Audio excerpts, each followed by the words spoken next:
Hello guys, welcome back to your channel. जैसा कि आप सभी लोगों को पता है, मेरा नाम क्षितिज कुमार है and I am a CA intermediate student. और आप सभी लोग भी देख पा रहे होंगे कि वीडियोस पे कोई खास रिस्पॉन्स तो आ नहीं रहा है, पर we are not going back. अपन स्ट्रगल करेंगे। ठीक है।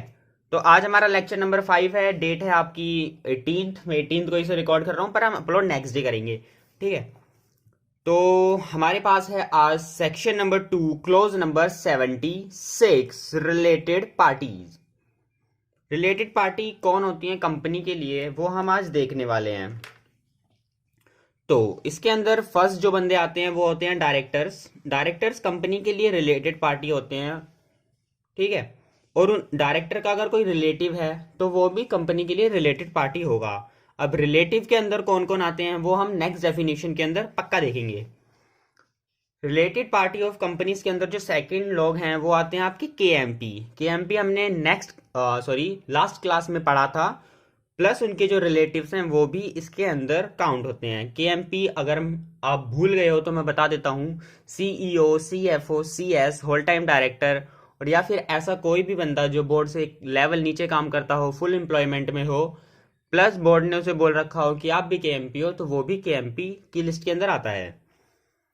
थर्ड बंदे क्या है, कोई डायरेक्टर या मैनेजर प्लस उसके रिलेटिव। डायरेक्टर, मैनेजर या फिर उन दोनों के रिलेटिव्स अगर किसी फर्म के अंदर क्या है, पार्टनर हैं, तो वो भी उस तो जो वो फर्म हुई वो कंपनी की क्या होगी, रिलेटेड पार्टी होगी। दोबारा समझाता हूं, इजी इजी। ठीक है। अगर कोई डायरेक्टर कंपनी का कोई डायरेक्टर या फिर कंपनी का कोई मैनेजर या फिर डायरेक्टर या मैनेजर का कोई रिलेटिव किसी फर्म के अंदर क्या हो सकता है, पार्टनर ही हो सकता है भाई फर्म के अंदर। तो अगर पार्टनर है तो ये जो फर्म है वो कंपनी की रिलेटेड पार्टी होगी। ओके। देन हमारे पास सेकंड केस है इसी पॉइंट के अंदर, अगर प्राइवेट कंपनी है। ठीक है। आपका वही डायरेक्टर, मैनेजर है या फिर उसका रिलेटिव है। अगर कंपनी इस बार क्या है, प्राइवेट कंपनी है, तो प्राइवेट कंपनी के अंदर आप क्या बन सकते हो, मेंबर या फिर डायरेक्टर। आपका डायरेक्टर या आपका मैनेजर अगर प्राइवेट कंपनी के अंदर मेंबर है या डायरेक्टर है तो वो प्राइवेट कंपनी भी आपकी रिलेटेड पार्टी होगी। देन थर्ड केस है, अगर आपकी पब्लिक कंपनी के अंदर आपके डायरेक्टर, मैनेजर या उनके रिलेटिव्स क्या हैं, डायरेक्टर हैं, या फिर अकेले या रिलेटिव के साथ मिलकर 2% से ज्यादा paid up share capital hold करते हैं, तो वो पब्लिक कंपनी भी फिर आपकी रिलेटेड पार्टी होगी। ओके। देन हमारे पास फोर्थ पॉइंट है, एनी पर्सन। ठीक है। ऐसा कोई भी बंदा जिसके कहने पर आपके डायरेक्टर काम करे। ऐसा कोई भी बंदा जिसके कहने पर आपके डायरेक्टर्स काम करते हो, तो वो बंदा भी आपका क्या होगा, रिलेटेड पार्टी होगा। और ऐसा कौन होता है जिसके कहने पर डायरेक्टर्स काम करते हैं, वो होता है आपका प्रमोटर। प्रमोटर को आप फाउंडर भी बोल सकते हो, जो कंपनी बनाता है। ठीक है। फिफ्थ पॉइंट क्या है, ऐसी कोई भी बॉडी कॉरपोरेट ऐसी कोई भी बॉडी कॉरपोरेट जिसके बोर्ड ऑफ डायरेक्टर, एमडी या फिर मैनेजर्स एडवाइस में काम करते हो आपके डायरेक्टर मैनेजर्स के, तो वो कंपनी भी हमारे लिए रिलेटेड पार्टी होगी। ओके। फॉर एग्जाम्पल, हमारे पास एक कंपनी है विच इज टाटा सन्स, जो कि होल्डिंग कंपनी है टाटा मोटर्स की। तो अब जो टाटा मोटर्स है वो होल्डिंग है टाटा सन्स की। तो इस केस में टाटा सन्स के रिलेटेड पार्टी हुई टाटा मोटर्स। अब टाटा मोटर्स की एक दूसरी सब्सिडरी है टाटा मोटर फाइनेंस। और फिर अगर ये इसके रिलेटिव की रिलेटिव है तो फिर टाटा सन्स की भी ये रिलेटेड कंपनी होगी। दूसरी कंपनी है आपके पास टाटा सन्स की एक टीसीएस है। ठीक है। वो एसोसिएट कंपनी है जैसे, तो ये भी टाटा सन्स के लिए रिलेटेड पार्टी होगी। इसी के साथ हमने 4 मिनट के अंदर ये डेफिनेशन देख ली है, जो कि रेगुलर बैच के अंदर पूरा का पूरा एक लेक्चर ले जाती है। तो इसी तरीके से अपन लोग फास्ट थोड़ा सा रिवाइज करते हैं। अगर आपको वीडियोस पसंद आती है तो प्लीज़ यार थोड़ा सा शेयर कर दो ना। नेक्स्ट कंपनी है हमारे पास, सॉरी डेफिनेशन है हमारे पास रिलेटिव्स की। अभी हमने ऊपर रिलेटिव पढ़ा, डायरेक्टर के रिलेटिव, केएमपी के रिलेटिव, मैनेजर के रिलेटिव। तो अब ये रिलेटिव कौन होते हैं और रिलेटिव के अंदर कौन कौन बंदे आते हैं आपके। सेक्शन 2 क्लोज 77 बताता है रिलेटिव्स के बारे में कंपनी लॉ के रिगार्डिंग।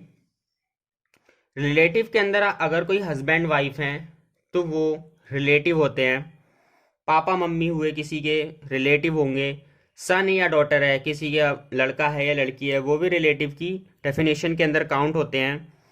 प्लस या फिर सन की वाइफ है, आपके लड़के की वाइफ है, वो भी रिलेटिव के अंदर काउंट होगी। या फिर आपकी लड़की का हस्बैंड है, वो भी आपके रिलेटिव के अंदर काउंट होगा। ब्रदर है, भाई है, सिस्टर है, बहन है, वो भी आपके रिलेटिव के अंदर काउंट होंगे। या फिर मेंबर हैं HUF के, ठीक है, तो वो भी आपके रिलेटिव के अंदर काउंट होते हैं। मेंबर कौन होते हैं HUF के अंदर? को पार्टनर्स, कर्ता, तो ये सब भी रिलेटिव होते हैं। इंक्लूडिंग स्टेप्स बोले तो स्टेप पापा, स्टेप मम्मी, स्टेप सन, स्टेप डॉटर। अब यहाँ पे एक अमेंडमेंट है, ठीक है, लूप होल है कि हमारी जो स्टेप डॉटर है वो रिलेटिव के अंदर काउंट नहीं होगी। स्टेप डॉटर रिलेटिव के अंदर काउंट नहीं होगी। ओके, स्टेप डॉटर रिलेटिव के अंदर काउंट नहीं होगी, ठीक है।